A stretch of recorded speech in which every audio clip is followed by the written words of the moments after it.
Hi, and welcome to this video on subordinating conjunctions. Subordinating conjunctions are words or phrases that link an independent clause with a dependent clause to create complex sentences. Let's remember what these clauses are. An independent clause is a group of words that contains a subject and verb and expresses a complete thought in a complete sentence. For example, Liz went to the studio to record her song. Here we see the sentence has a subject, Liz, and a verb, went, and is a complete sentence. A dependent clause is a sentence fragment that does not express a complete thought, but still contains a subject and a verb, as well as a dependent marker word. A dependent marker word is a word placed at the beginning of an independent clause to make it a dependent clause. Let's look at an example. When Liz went to the studio to record her song.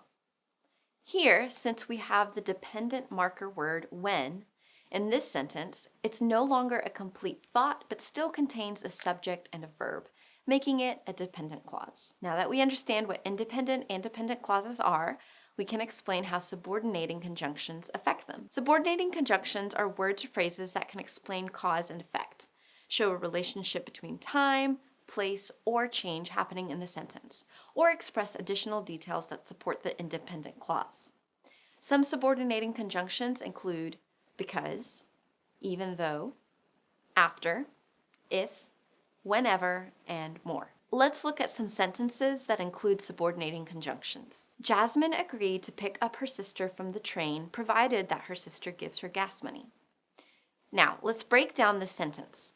The independent clause here is Jasmine agreed to pick up her sister from the train. We know this is the independent clause because it contains a subject, Jasmine, a verb, pick up, and is a complete sentence.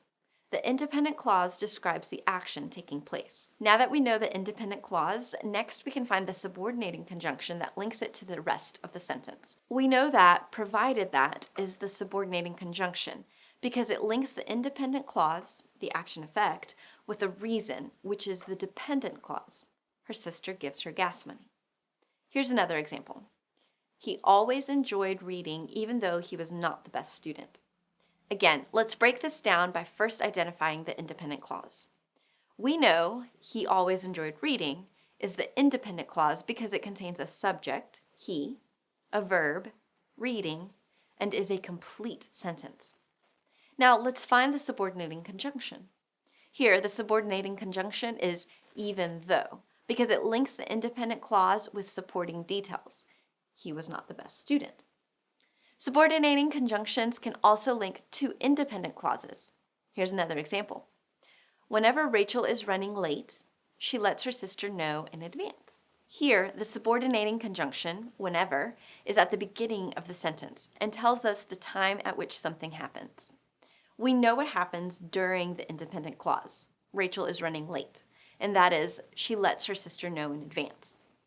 It's important to notice in instances like this, when the subordinating conjunction comes at the beginning of two independent clauses, that you'll need to use a comma to separate the two clauses. Here, a comma separates Rachel is running late and she lets her sister know in advance, while still allowing the subordinating conjunction whenever to link the two ideas together. Subordinating conjunctions can appear in many ways and many places in complex sentences. Knowing how to identify them and what they do can help improve the quality and complexity of your writing. Thanks for watching and happy studying.